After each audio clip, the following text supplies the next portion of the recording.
नमस्कार दोस्तों, मैं सतीश सुमन आपके अपने YouTube चैनल श्रेष्ठ भारत में आपका स्वागत करता हूं। तो दोस्तों, आप सब कैसे हैं? दोस्तों, आज हम पढ़ेंगे भारतीय परिषद अधिनियम 1861। भारतीय परिषद 1861 की जरूरत सरकार को यानी कि ब्रिटिश संसद को इसलिए पड़ी क्योंकि उन्हें अब लगने लगा था कि भारतीयों को भी कानून बनाने की प्रक्रिया में शामिल कर लेना चाहिए, क्योंकि अगर इनको शामिल नहीं किया गया तो हमारे काम से संतुष्ट हैं या नहीं तो हमें इसकी जानकारी नहीं हो पाएगी। दूसरा कारण यह था कि पहले 1857 की क्रांति हो चुकी है। हो सकता है कि अगर ये संतुष्ट हमारे काम से नहीं हुए तो हालांकि हमने दमन कर दिया है इनके विद्रोह का, लेकिन हो सकता है कि आगे भी विद्रोह हो सके। तो इसलिए उन्होंने अपनी नीति के अनुसार एक नई नीति चलाई जिसे हम सहयोग की नीति कहते हैं। इस सहयोग की नीति में कानून बनाने में भारतीयों को शामिल किया जाना सबसे महत्वपूर्ण तथ्य माना जाता है। ठीक है, इसके अलावा इसमें जो वायसराय था, क्योंकि 1858 के एक्ट के अनुसार गवर्नर जनरल के स्थान पर वायसराय एक नया पद दिया गया, नया नाम दिया गया वायसराय। हालांकि गवर्नर जनरल वहां होता है जहां अंग्रेजी शासन होता है। जो कमिश्नरियां थी वहां गवर्नर जनरल था, लेकिन वायसराय वहां है जहां अंग्रेजी शासन के अलावा भारतीय राजाओं की सत्ता है, वहां भी वायसराय माना जाएगा। ठीक है दोस्तों, तो वायसराय की जो परिषद थी उसको विस्तृत कर दिया गया, उसको बढ़ा दिया गया। तो सबसे महत्वपूर्ण तथ्य क्या है? सबसे महत्वपूर्ण तथ्य यह है कि कानून बनने की प्रक्रिया में भारतीयों को शामिल किया जाना। तो क्या है पहला कि कानून बनने की प्रक्रिया में भारतीयों को शामिल किया जाना, कि अब कानून बनाने में जब भी कोई संसद में, परिषद में, काउंसिल में जो भी कानून बनेगा उसमें कुछ मेंबर भारतीयों को भी शामिल किया जाएगा। दूसरा क्या है, इसके तहत 3 भारतीयों को इसमें शामिल किया गया, यानी कि ये जो 3 राजा थे, 3 व्यक्ति थे, वो इलेक्टोरल नहीं थे, यानी कि उनका चुनाव नहीं हुआ था, उनको सिर्फ मनोनीत किया गया था। चुनाव होता तो जनता के द्वारा होता, लेकिन उनको मनोनीत किया गया वायसराय के द्वारा। हालांकि ऐसा करना उनके लिए कोई अनिवार्यता नहीं थी, यानी कोई बाध्यकारी घटना नहीं थी, फिर भी उनको मनोनीत किया गया। आप कह सकते हैं कि जो लोग चापलूस होते थे उनको वो मनोनीत कर देते थे। तो सबसे पहले कौन है? बनारस के राजा और पटियाला के महाराजा और सर दिनकर राव को, इन 3 लोगों को शामिल किया गया कार्यकारिणी, वायसराय की कार्यकारिणी परिषद में। ठीक है दोस्तों, कब किया गया? 1862 में। तो वायसराय कौन है यहाँ पर?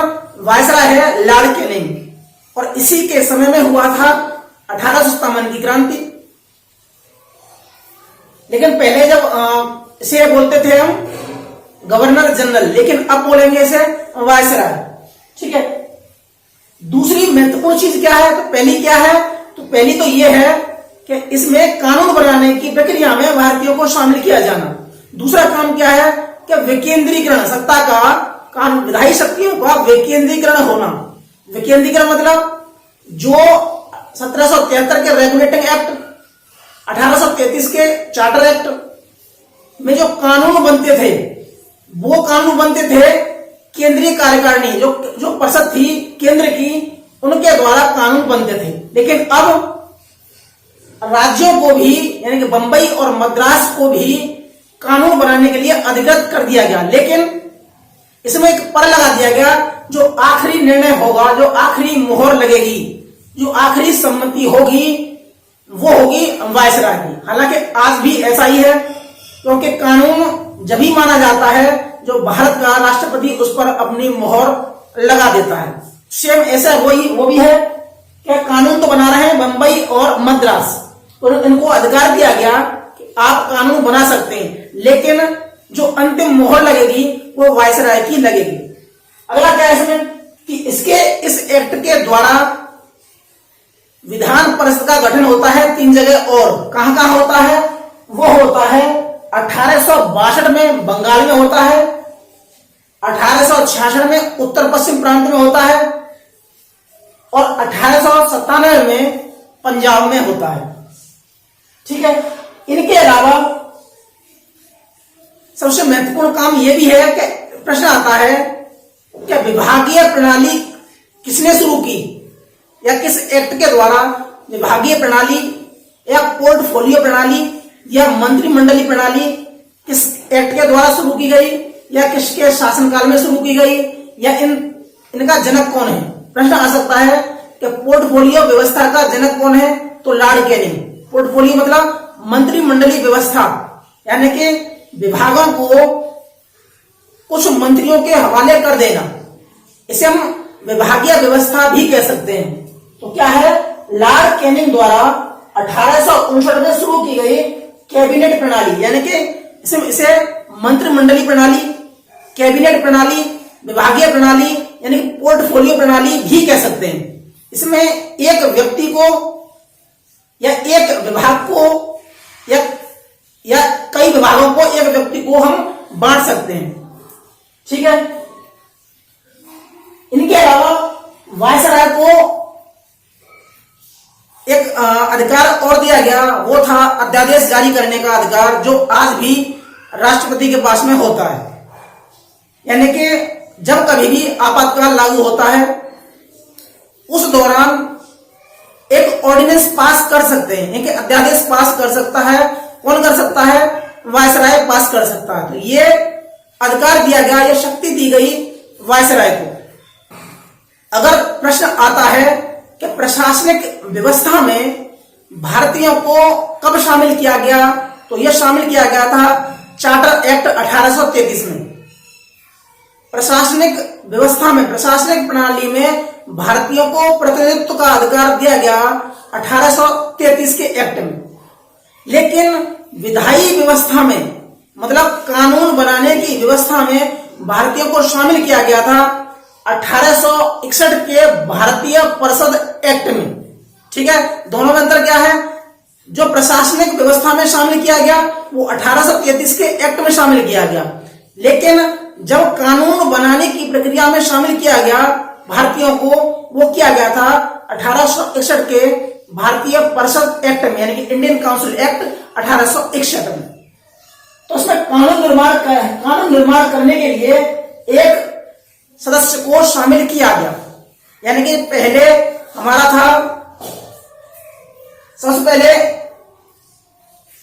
1833 में एक व्यक्ति को शामिल किया गया था। पहले 3 थे, जो वायसराय की जो परिषद थी उसमें 3 मेंबर थे। एक मेंबर शामिल किया गया था जो विधिवेत्ता था, जो कानून का जानकार था, उसको शामिल किया गया चौथे सदस्य के रूप में। कब किया गया था, चार्टर एक्ट 1833 के एक्ट में शामिल किया गया था। अब ये हो गए 4। अगले 1853 के एक्ट में, चार्टर एक्ट 1853 के एक्ट में इस चौथे मेंबर को पूर्ण सदस्य का दर्जा दे दिया गया। ठीक है। अब यहां होगा पूरे 4 के 4। ठीक है। अब 1861 के भारतीय परिषद एक्ट में एक व्यक्ति और शामिल किया गया, यानी 4 पहले थे जो 1853 में हुए थे, 4 ये हो गए, एक व्यक्ति और शामिल किया गया, वो भी यानी कानून का जानकार होगा, विधिवेत्ता माना जाएगा, उसको ही शामिल किया जाएगा। अब हो गए 5। परिषद में और बदलाव आया, यानी और विस्तृत हुआ। अब वायसराय कम से कम 6 और अधिकतम 12 सदस्यों को मनोनीत कर सकता है। कम से कम 6 और 12 मेंबर्स को मनोनीत कर सकता है। ठीक है। सिर्फ मनोनीत कर सकता है, ये इनका चुनाव नहीं होगा। अब 12 ये हो गए और 5 ये हो गए, तो कुल मिलाकर प्रश्न आता है कि वायसराय की जो परिषद थी, अब उसमें कुल कितने मेंबर हैं? तो उसमें है 17 मेंबर, लेकिन 5 ये रहे और 12 ये रहे। ठीक है। इसके अलावा वायसराय को प्रशासनिक तथा विधायी कार्यों के लिए यह अधिकार दिया गया कि अब वायसराय कानून बनाने के लिए या कानून बनाने की प्रक्रिया में नए प्रांतों का गठन कर सकता है या उन प्रांतों की सीमा में परिवर्तन कर सकता है। ये दोनों है कि नए प्रांतों का गठन कर सकता है या उनकी सीमाओं में भी हेरफेर या परिवर्तन कर सकता है। नए प्रांतों के लिए लेफ्टिनेंट गवर्नर को भी नियुक्त कर सकता है, ये भी शक्ति दी गई वायसराय को। पहला क्या है? नए प्रांतों का गठन करेगा और उनमें लेफ्टिनेंट गवर्नर नियुक्त कर सकेगा, ये अधिकार दिया गया वायसराय को। जब हम ये कह रहे हैं कि अब यहां विकेंद्रीकरण की व्यवस्था आ गई, यानी कि राज्यों को भी मतलब कानून बनाने का अधिकार दिया गया, फिर भी जो सार्वजनिक ऋण होगा, वित्त होगा, डाक तार होगा, मुद्रा होगी और धर्म संबंधी जो मामले होंगे वो कंट्रोल कहां से होंगे? वो केंद्र से ही कंट्रोल होंगे। यानी कि केंद्र को कुछ अधिकार अधिक दिए गए राज्यों के मुकाबले। ठीक है दोस्तों, सबसे पहले क्या है, एक बार दोबारा देख लेते हैं। कानून बनने की प्रक्रिया में भारतीयों को शामिल किया गया और ये 3 भारतीय थे। कौन कौन से हैं? बनारस के राजा, पटियाला के महाराजा और सर दिनकर राव। हालांकि इनका चुनाव नहीं हुआ, सिर्फ इनको मनोनीत किया गया इनकी चापलूसी के कारण। इसके अलावा मद्रास और बंबई प्रेसिडेंसी को भी कानून बनाने का अधिकार दिया गया, लेकिन जो अंतिम मोहर होगी वो वायसराय की होगी, जो आज भी लागू होती है। जो अंतिम कानून की मोहर लगती है वो जो राष्ट्रपति लगाता है।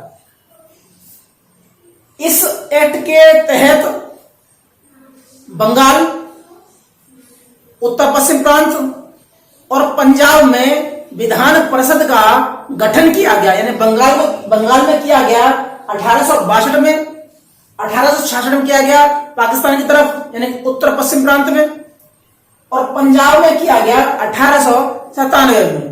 ठीक है। लॉर्ड कैनिंग के द्वारा 1859 में विभागीय व्यवस्था लागू की गई, जिसे हम कैबिनेट व्यवस्था भी कह सकते हैं, जिसे हम मंत्रिमंडलीय व्यवस्था भी कह सकते हैं, जिसे हम पोर्टफोलियो व्यवस्था भी कह सकते हैं। यानी कि इसमें एक विभाग को या एक से अधिक विभागों को एक व्यक्ति को दे दिया जाता है और उन पर उसको कानून बनाने का अधिकार, उसको काम करने का अधिकार उसी का माना जाता है। इसके अलावा वायसराय को ऑर्डिनेंस पास करने का अधिकार दिया गया, यानी कि अध्यादेश जारी करने का, अध्यादेश लागू करने का अधिकार दिया गया, जो मात्र 6 महीने का होगा। ठीक है। इसमें अगला है कि कानून बनाने की प्रक्रिया में एक व्यक्ति को और शामिल किया गया। जहां व्यक्ति पहले वायसराय की परिषद में 4 हुआ करते थे, अब एक व्यक्ति और आ जाने से 5 हो गई, और जो 5वां व्यक्ति होगा वो कानून का जानकार होगा, विधिवेत्ता होगा। इसके अलावा उनकी जो विधायी परिषद थी उसमें भी यह अधिकार दिया गया कि वायसराय न्यूनतम 6 को और अधिकतम 12 को मनोनीत कर सकता है। इसमें आधे गैर सरकारी होंगे और आधे सरकारी होंगे, यह व्यवस्था भी की गई। इसके अलावा वायसराय को विधायी और प्रशासनिक व्यवस्था को मजबूत करने के लिए अधिकार दिया गया कि वह नए प्रांतों का गठन कर सकता है, उन प्रांतों में की सीमाओं में फेरबदल कर सकता है और उनके लिए लेफ्टिनेंट गवर्नर भी नियुक्त कर सकता है। यह भी अधिकार वायसराय को दिया गया। अगला है इसमें कि जिस प्रकार विकेंद्रीकरण की व्यवस्था के तहत राज्यों को भी कानून बनाने का अधिकार दिया गया, लेकिन कुछ मामलों में केंद्र को मजबूत किया गया, जो आज भी है, जो हमारी संघ सूची है संविधान में, कि केंद्र सरकार को यानी संघ सूची के विषय हैं उनको मजबूत रखा गया है राज्य की अपेक्षा, जिसमें सार्वजनिक ऋण है, मुद्रा है, धर्म है और आपका डाकघर तार है। तो इन मामलों में केंद्र सरकार को मजबूत रखा गया। अब देखते हैं हम कि इस एक्ट का जो भारतीय परिषद अधिनियम है 1861 की, इसकी सीमाएं कह दें या इसके दोष क्या क्या हैं। सबसे पहला दोष इसमें यह है कि भारतीयों को सिर्फ नाममात्र का प्रतिनिधित्व दिया गया, इनको शामिल किया गया, लेकिन वह ना तो प्रश्न पूछ सकते हैं ना ही बजट पर बहस कर सकते हैं। दूसरा कि इसमें वायसराय को सर्वशक्तिमान बना दिया गया और यह एक्ट भारतीय आकांक्षाओं पर खरा नहीं उतरता।